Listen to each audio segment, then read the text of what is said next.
عقیدے کی حفاظت کرو، اپنے بچوں کو بتاؤ۔ لوگ کہتے ہیں کہ اگر کوئی قادیانی ہمیں مل گیا اور ہم اس کے ساتھ بیٹھ گئے اور اس کے ساتھ ملاقات کر لی اور اس کے ساتھ مل جول کر لیا تو اس سے کیا ہوگا؟ اس بھائی سے ہم یہ پوچھتے ہیں کہ اگر کوئلے کی دکان پر بیٹھ جاؤ تو میرے بھائی میری بہن کوئلے کی دکان پر کوئلے کی دکان پر کوئلہ کالا ہوتا ہے، اس کا برادہ بھی جھڑتا ہے، تو کوئلے کی دکان پر بیٹھنے سے بھائی کپڑے پہ کالا میل آتا ہے کہ نہیں آتا؟ کہتے ہیں کہ آتا ہے۔ اور کتے کے پاس اگر کوئی بیٹھے گا تو کتے کے منہ میں سے رال ٹپکتی ہے، وہ تھوک لگے گا یا نہیں لگے گا؟ تو ایسی ہی دنیا کے ان کتوں کے پاس اگر بیٹھا جائے گا تو وہ جو رال ٹپکتی ہے اور جگہ جگہ وہ گندگی پھیلاتے ہیں تو گھر بھی گندا ہوگا۔ اگر وہ آئے گا، آپ اپنے گھر میں کتا کیوں نہیں رکھتے؟ ان کا گندا ہو جائے گا۔ برابر سے کیوں نہیں گزرتے؟ ان کا گندا ہو جائے گا۔ کتا ہے، کہیں نہ کہیں چلتے چلتے ٹانگ اٹھا کے پیشاب کر دیتا ہے، تو بچنا پڑتا ہے۔ آپ نے دیکھا ہوگا نا، کتا چلتے چلتے کتا ٹانگ اٹھاتا ہے، ٹانگ اٹھا کے پیشاب کر دیتا ہے۔ تو اب آپ جب کتے کو دیکھیں گے تو آپ بچیں گے۔ ایسے ہی جن سے ایمان پر گندگی کے چھینٹے لگے، جن سے ایمان پر گندگی کے چھینٹے لگے، جن سے ایمان صاف ستھرا ہے اس پر کوئلے کے چھینٹے پڑیں، کوئلے کے برادہ پڑے اور کالک لگے، اس کو ایمان کو بچاؤ۔ صاف ستھرا نور محمدی صلی اللہ علیہ وسلم سے بھرا ہوا ایمان ملا ہے، اس ایمان کو صاف ستھرا رکھو، اور رسول اللہ حضور پر نور محمد رسول اللہ صلی اللہ علیہ وسلم کی محبت سے اس ایمان کو اپنے روشن رکھو، اس عقیدے کی حفاظت کرو۔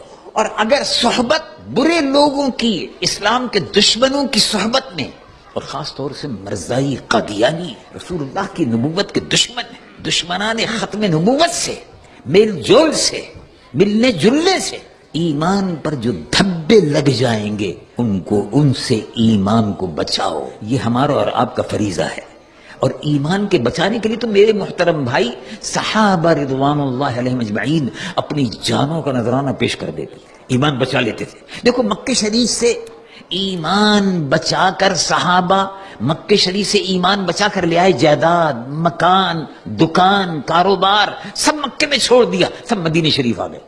یہ معلوم یہ ہوا کہ ایمان قیمتی ہے، جائیداد ہے، مکان ہے، کاروبار ہے، یہ سب بعد کی چیزیں ہیں، یہ سب دنیا کی چیزیں ہیں، اصل جو ہے وہ ایمان ہے، اس کی حفاظت ضروری ہے۔ اور وہی بات اللہ رب العالمین جل جلالہ وعم نوالہ قرآن مجید و فرقان حمید میں بار بار ارشاد فرماتا ہے۔ اور ہمیں اور آپ کو اپنے ایمان کی حفاظت کا بندوبست کرنا چاہیے، اور اس ملک میں رہ کر خاص طور سے برائیوں سے بچتے ہوئے ایمان کی حفاظت کرتے ہوئے جب آپ قیامت کے دن حضور کے دربار میں پیش ہوں گے، قبر میں حضور کے سامنے پیش ہوں گے، تو آپ یقین رکھیں کہ جو ایمان کا نور آپ لے کر گئے ہیں، حضور پر نور محمد رسول اللہ صلی اللہ علیہ وسلم کی شفاعت کے آپ حقدار ہوں گے۔